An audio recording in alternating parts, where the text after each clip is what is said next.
آج میں صبح جبل الطارق دیکھ رہا تھا، جسے انگریز جبرالٹر کہتے ہیں، اور ہم بھی ان کی پیروی میں جبرالٹر ہی کہتے ہیں۔ یہ جو بازنیاں آپ سنتے ہیں، یہ مسلمانوں کی ریاست تھی، اس کا نام بوسینہ تھا۔ اس بگڑی ہوئی زبان نے بوسینہ کو بازنیاں بنا دیا، ہم بھی بازنیاں ہی کہتے ہیں۔ یہ جو آپ چیچنیاں سنتے ہیں، یہ نئی ریاستیں روس سے آزاد ہوئیں، یہ مسلمان ریاست تھی، اس کا نام تھا شیشان۔ وہ اس انگریزوں کی یہ جو بگڑی ہوئی زبان ہے، جس میں بات کرتے ہوئے منہ بھی ٹیڑھا کرنا پڑتا ہے اور ہونٹ بھی ٹیڑھے کرنے پڑتے ہیں، اس نے شیشان سے چیچنیاں بنا دیا، اور ہم اسے چیچنیاں ہی کہتے ہیں۔ اسی طرح جبل الطارق وہ پہاڑ تھا جہاں حضرت طارق رضی اللہ تعالی عنہ نے فوجیں اتاری ہسپانیہ کے ساحلوں پر، اور انہی کے نام سے چھوٹی سی پہاڑ، ایک چٹان ہے، بس پہاڑی کیا ہے، صرف ایک چٹان ہے، تھوڑی تھوڑی مٹی ہے، اس پر چھوٹی چھوٹی جھاڑیاں ہیں۔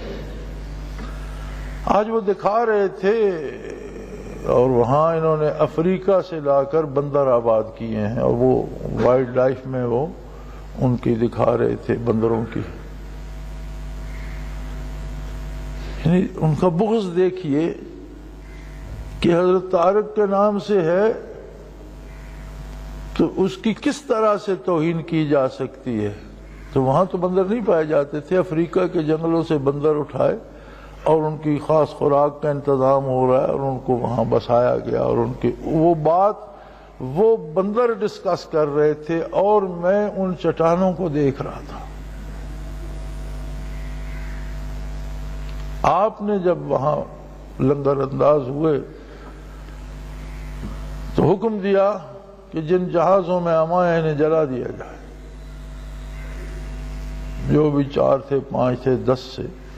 لکڑی کے جہاز ہوا کرتے تھے، کپڑے کے بادبان ہوتے تھے، اڑا کے لے جاتے تھے ہوا سے۔ ساحل پہ پہنچے، اور بہت بڑی ریاست تھی، اور بہت بڑے عظیم شہنشاہ تھے عیسائی، اور حکومت تھی۔ چھوٹی چھوٹی ریاستیں بھی تھیں، لیکن ایک بہت بڑی بادشاہت بھی تھی، اور وہ چھوٹے چھوٹے والیان ریاست کو تنگ کرتا رہتا تھا۔ مسلمانوں کو دعوت بھی ایک عیسائی والی ریاست نے اس شہنشاہ سے تنگ آ کر دی تھی۔ آپ نے حکم دیا کہ جہازوں کو جلا دو۔ جب جہاز جلا دیے گئے تو سوال یہ ہوا کہ حضرت ہم وطن سے تو بہت دور ہیں، اور ترک سبب تو شریعت میں جائز نہیں ہے، تو آپ نے جو حکم دیا اس کا شرعی جواز تو کوئی نہیں تھا۔ طارق چو بر کنارے انگلت سفینہ سوخت، گفتند کار تو بنگاہ خرد خطاست، دوریم از سواد وطن باز چو رسیم، ترک سبب ضرور شریعت کجا رواست۔ طارق نے جب جہاز جلا دیے اندلس کے کنارے پر تو عرض کیا گیا کہ یہ تو آپ نے بہت غلطی کی ہے، گفتند کار تو بنگاہ خرد خطاست، ہر عقل مند آدمی اس کو غلط کہے گا۔ دوریم از سواد وطن باز چو رسیم، ہم تو اپنے وطن سے بہت دور نکل آئے ہیں، سمندروں کے سینے چیر کر، واپس جانا پڑا تو کیسے جائیں گے۔ اور ترک سبب سے روح شریعت کو جا رواست، اور اسباب کو چھوڑنا تو شرعی طور پر جائز نہیں ہے۔ خندید، ان کے چہرے پہ مسکراہٹ پھیل گئی۔ خندید دست خیش بہ شمشیر برد و گفت، ان کے چہرے پہ مسکراہٹ پھیل گئی، انہوں نے ہاتھ اپنی تلوار کے قبضے پہ رکھا اور فرمایا، ہر ملک ملک ماست کے ملک خدا ماست۔ ہم وطن سے دور نہیں، ہم تو اپنے وطن میں، ہر ملک ہمارا ملک ہے کہ ہمارے خدا کا ملک ہے۔ ہر ملک میرا ملک ہے، میرے رب کا ملک ہے۔ کسی کے باپ کی جائیداد ہو تو اس میں وہ کہتا ہے کہ یہ میری نہیں ہے، وہ تو سینے پہ ہاتھ مار کے کہتا ہے میرے باپ کی جائیداد ہے۔ کسی کو ہم نے روکنا تو کہتے ہیں یہ کوئی تیرے باپ کی ہے۔ انہوں نے فرمایا میرے رب کا ملک ہے، میرا ملک ہے، میں نے واپس کیوں جانا ہے؟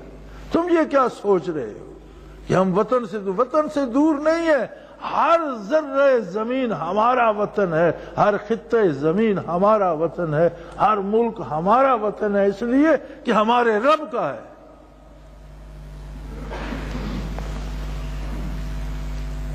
خندید دست خیش بشمشیر برد و گفت ہر ملک ماست کے ملک خدائے ماست۔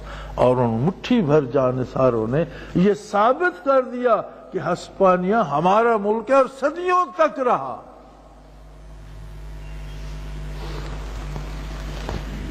آج بھی ہسپانیہ کی مساجد اور امراء کی رہائش گاہیں اور محلات عجوبہ روزگار ہیں، نشانیاں ہیں مسلمانوں کی، مسلمان نہیں ہے۔ تو مسلمان کیا ہوئے؟ مٹھی بھر آئے، سارے ہسپانیہ پر چھاگر، سارے ہسپانیہ پر حکمران تھے، تو غائب ہو گئے، کیا ہوا؟ جو آئے تھے وہ اللہ کے بندے تھے، ان کے ساتھ اللہ تھا۔ جو غائب ہو گئے وہ اللہ سے غائب ہو چکے تھے، اللہ کو بھول چکے تھے، عیش و عشرت میں اور اپنی دنیاوی آسائشوں میں کھو گئے تھے، عظمت الہی کو بھول گئے تھے، تو غائب ہو گئے۔ آج ہم جہاں کھڑے ہیں، ایک جملہ جو بڑا چبھتا ہے مجھے، ہر بندہ کہتا ہے مسلمان دنیا میں رسوا ہے، کافروں نے تباہی مچا رکھی ہے، مسلمانوں پہ غالب ہیں۔ اب یہ کافروں کی سازش ہے کہ ہماری مسجدوں میں بھی گولی چلتی ہے، ہمارے بازاروں میں بھی گولی چلتی ہے، ہماری عبادت خانوں میں بھی بم چلتے ہیں، دکانوں میں بھی، دفاتر، کوئی جگہ محفوظ نہیں ہے۔ ایک عبیر ابو ذری تھے فیصل آباد کے، اللہ ان کی مغفرت فرمائے، فوت ہو گئے، مزاحیہ شاعر تھے، بڑے اچھے اور بڑے بامانی شعر کہا کرتے تھے۔ تو ایک روز میں ان کا مشاعرہ سن رہا تھا ٹیلی ویژن پر، تو انہوں نے ایک نظم پڑھی، اس کا ایک شعر مجھے یاد رہ گیا۔ سالہ اس وقت بہت کم ہوتے تھے، لیکن شاید انہوں نے پیش گوئی کر دی کہ ہوتے ہیں شہروں میں ہر روز دھماکے، ہوتے ہیں شہروں میں ہر روز دھماکے، رہتی ہے میرے دیس میں شب رات ہمیشہ۔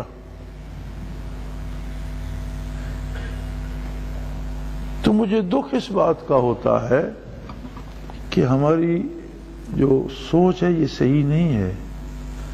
مسلمان رسوا نہیں ہے، اسلام رسوا نہیں ہے، ہم رسوا ہیں اس لیے کہ ہم اسلام کو چھوڑ چکے ہیں۔ کہ ہماری رسوائی کا سبب یہ ہے کہ ہم میں سے ہر ایک کردار میں، افکار میں، شکل میں، لباس میں، جس سمت سے دیکھو غیر مسلم بننے پہ فخر کرتا ہے، کافروں جیسا دکھائی دینے پہ فخر کرتا ہے، کافروں جیسا کھانے پینے سوچنے پہ فخر کرتا ہے۔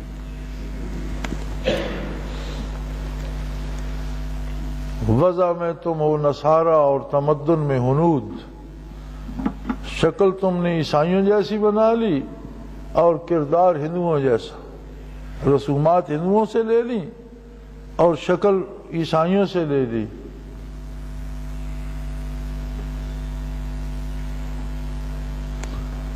تو میرے بھائی، الحمدللہ کہ اللہ نے رمضان المبارک کا مبارک مہینہ نصیب فرمایا، کیا خبر زندگی میں پھر نصیب ہو نہ ہو۔ سانس آئی ہے، اندر لی ہے، باہر آئے گی نہیں آئے گی کوئی پتہ نہیں۔ کتنے لوگ تھے جو پچھلے رمضان میں شاداں فرحاں تھے، آج کہاں ہیں؟ کتنے لوگ آج ہیں جو اگلے رمضان میں نہیں ہوں گے۔ میری گزارش صرف اتنی ہے مجھے یہ غرض نہیں کہ آپ کیا بننا چاہتے ہیں، آپ مولوی بن جائیں، ملا بن جائیں، پیر بن جائیں، صوفی، مجھے یہ غرض نہیں. میں تو صرف اتنی سی گزارش کرتا ہوں کہ رمضان میں اللہ کا حسن عیاں ہوتا ہے، اسے پہچاننے کی کوشش کرو. اللہ کو تلاش کر لو، اللہ کو پالو اور چمٹ جاؤ. باقی سب باتیں اسی پہ چھوڑ دو، وہ سب سے بہتر کرنے والا ہے. وآخر دعوانا الحمدللہ رب العالمین.